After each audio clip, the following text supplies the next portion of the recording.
Holistic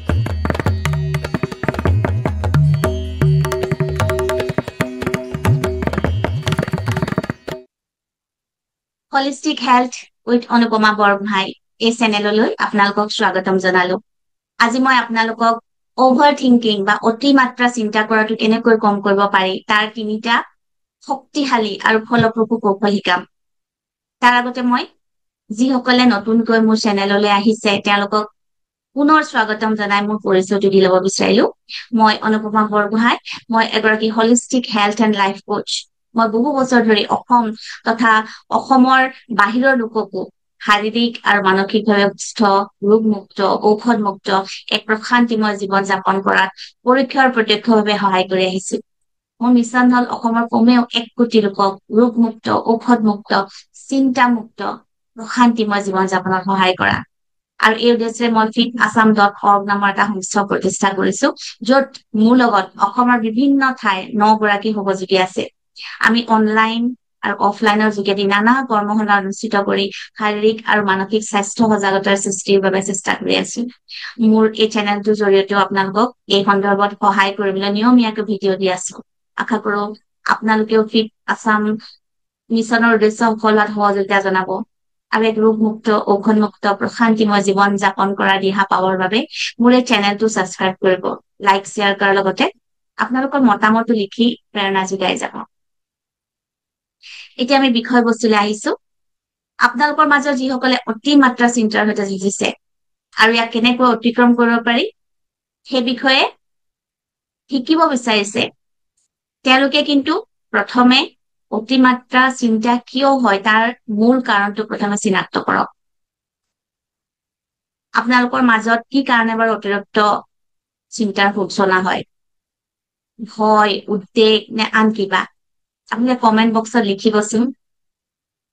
সাধাৰণতে অধিক আবেগিক সংবেদনশীল লোক বা বেছি এটাচমেন্ট মানে মুভ যদি থাকে, সেইবোৰ অতি হলে আচলতে আমাৰ চিন্তাও অতিৰিক্ত হয়।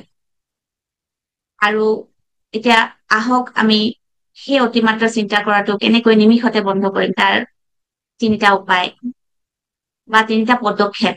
আপোনালোকে 3টা পদক্ষেপ কিন্তু একেলগে ব্যৱহাৰ কৰিব লাগিব, তেনে সহজ উপায়।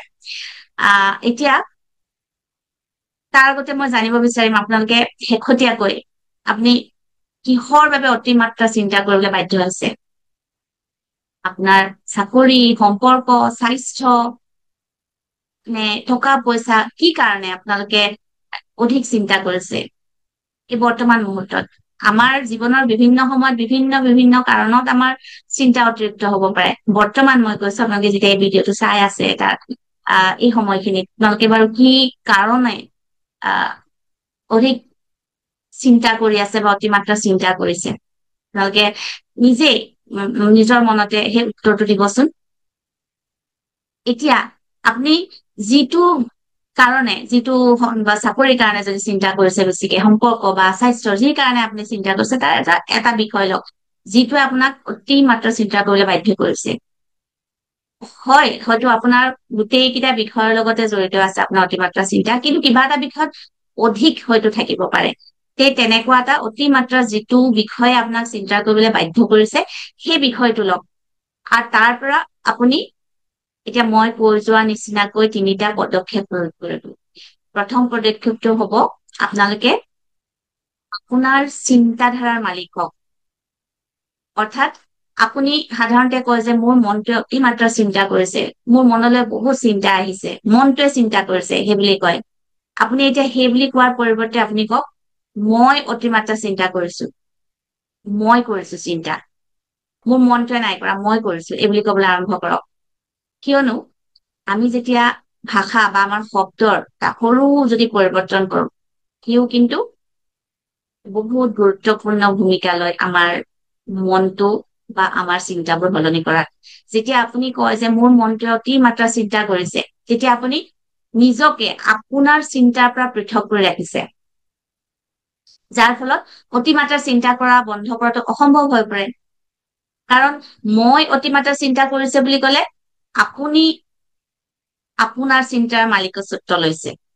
আপুনি চিন্তা কৰিছে, মই অতিমাত্ৰা চিন্তা কৰিছো। কিন্তু আপুনি যদি কয় মোৰ মনটোৱে অতিমাত্ৰা চিন্তা কৰিছে, তেতিয়া আপোনাৰ মনটোৱে কৰিছে, আপুনি নাই কৰা। আপুনি তেনেকে ভাবে। আপুনি সাধাৰণতে কয় মই মনটোক কন্ট্ৰল কৰিব নোৱাৰো, মনটোক কি কৰিম মইতো নিবিচাৰোৱে, মনটোৱে অটমেটিক কৰে। গতিকে আপুনি এতিয়া নিজৰ মালিকীস্বত্ব নিজে লওক। মই অতিমাত্ৰা চিন্তা কৰিছো কওক। মনত ৰাখিব, আপুনি যিমানে আপোনাৰ চিন্তাৰ মালিক হব, সিমানে আপোনাৰ অৱচেতন মনটোৰ, ছাবকনচিয়াছ মনটোৰ পৰিৱৰ্তন দেখিব। আৰু আপুনি লাহে লাহে উপলব্ধি কৰিব যে আপোনাৰ চিন্তাধাৰাক নিয়ন্ত্ৰণ কৰাৰ শক্তি আপোনাৰ ওচৰতে আছে। উদাহৰণস্বৰূপে আপুনি ধৰক বিল গেটছে নিজক অতিমাত্ৰা চিন্তা কৰাত বাধা দিব পাৰিবনে? হয়, পাৰিব, কাৰণ সেয়া তেওঁৰ নিজৰ চিন্তা। একেদৰে আপুনি যেতিয়া কয় মই অতিমাত্ৰা চিন্তা কৰিছো, তেতিয়া আপুনি স্বীকাৰ কৰিছে যে আপোনাৰ ওচৰতে ইয়াক বন্ধ কৰাৰ ক্ষমতা আছে। গতিকে মোৰ লগত পুনৰ কওকচোন আপোনালোকে, মই অতিমাত্ৰা চিন্তা কৰিছো, মই অতিমাত্ৰা চিন্তা কৰিছো, মই অতিমাত্ৰা চিন্তা কৰিছো। আপুনি যেতিয়া এনেদৰে কব, আপুনি আপোনাৰ চিন্তাধাৰাৰ মালিক হৈ পৰিব। আৰু সেইটোৱে হল আপোনাৰ অতিমাত্ৰা চিন্তা বন্ধ কৰাৰ প্ৰথম পদক্ষেপ। এতিয়া দ্বিতীয় পদক্ষেপটো কি হব? আপুনি আপোনাৰ পৰিৱেশ নিয়ন্ত্ৰণ কৰক। কেনেকে কৰিব? এতিয়া প্ৰথমে আপুনি লাহে লাহে দীঘলীয়াকে উশাহ লওক, লাহে লাহে। আমি যেতিয়া দীঘলীয়াকে লাহে লাহে উশাহ লওঁ আৰু উশাহ এৰো, আমাৰ মনটো লাহে লাহে শান্ত হৈ পৰে। আৰু যেতিয়া দীঘলীয়াকে উশাহ লব কিছু সময়, তাৰ পিছত আপোনাৰ মনটো লাহে লাহে শান্ত হব। আৰু আপোনাৰ মনটো কব যে অতিমাত্ৰা চিন্তা বন্ধ কৰাটো মোৰ বাবে তেনেই সহজ। আপুনি চকু বন্ধ কৰি লব পাৰে, দীঘলীয়াকে উশাহ লৈ অকমান সময়, তাৰপিছত কওক অতিমাত্ৰা চিন্তা বন্ধ কৰাটো মোৰ বাবে তেনেই সহজ। এনেদৰে অলপ সময় পোৱাৰ পিছত আপুনি আপোনাৰ চৌপাশত কি আছে কি নাই, অৰ্থাৎ আপোনাৰ চাৰিওফালৰ পৰিৱেশটোৰ প্ৰতি সজাগ হওক। সাধাৰণতে আমি যেতিয়া অতিমাত্ৰা চিন্তাত থাকো, আমাৰ চাৰিওফালে কি আছে কি নাই আমি চাবই পাহৰি যাওঁ। এতিয়া আপুনি শান্ত মনেৰে চাৰিওফালে চাওক, কি আছে আপোনাৰ চাৰিওফালে। নিজৰ পৰিৱেশটোৰ প্ৰতি সচেতন হওক। আৰু মই বিচাৰিম আপোনালোকে এই ভিডিঅ'টো অলপ সময়ৰ বাবে পজ কৰক আৰু আপোনাৰ চৌপাশে থকা সকলো বস্তু, যি বস্তুৱে নাথাকক কিয়, ঘড়ী আছে, কিতাপ আছে, গিলাচ এটা আছে, বিচনা আছে, যি আছে, আপুনি চৌপাশে ভালদৰে লাহে লাহে এটা এটাকৈ বস্তুবোৰ চাওক। আপুনি যেতিয়া লাহে লাহে নিৰীক্ষণ কৰিব প্ৰতিটো বস্তু, আপোনাৰ মন শান্ত হব। এতিয়া পুনৰ চকু বন্ধ কৰি 10 ছেকেণ্ডৰ বাবে মৌন হৈ থাকক।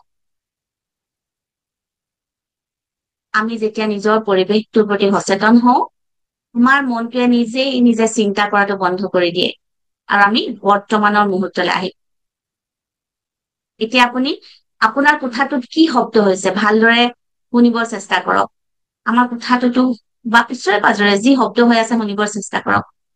হয়তো আপোনাৰ চাৰিওফালে ফেনখন যদি চলি আছে, ফেনৰ শব্দ হৈছে, কৰবাততো জেঠীয়ে টিক টিক কৰিছে নেকি, ফোন বা ঘড়ীৰ শব্দ হৈছে নেকি, শুনক। আপোনাৰ চেলফোনৰে কিবা শব্দ আহিছে নেকি, অলপ সময়ৰ বাবে সচেতন ভাৱে শুনক, শব্দ শুনক।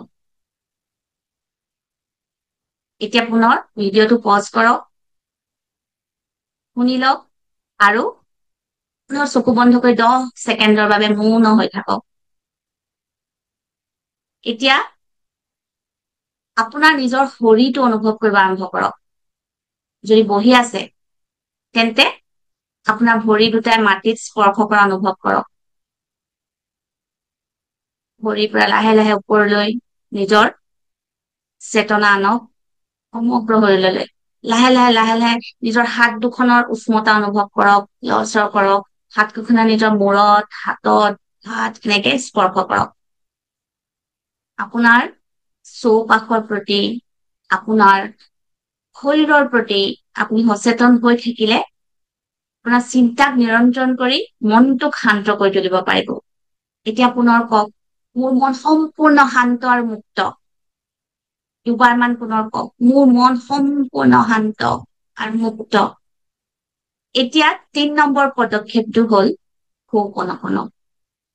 এই দুটা পদক্ষেপ কৰাৰ পিছত দীঘলকে উশাহ লওক, বুকুত হাত থওক আৰু মোৰ লগত একেলগে 11 বাৰ কওক।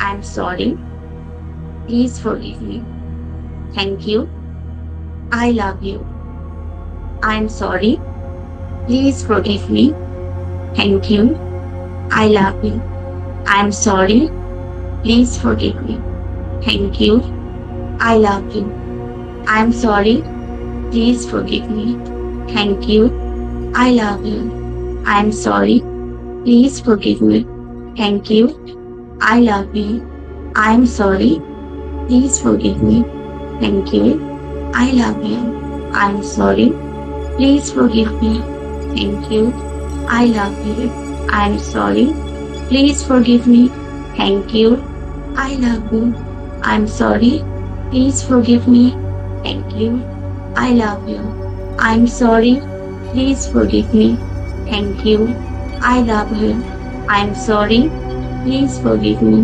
Thank you, I love you. এতিয়া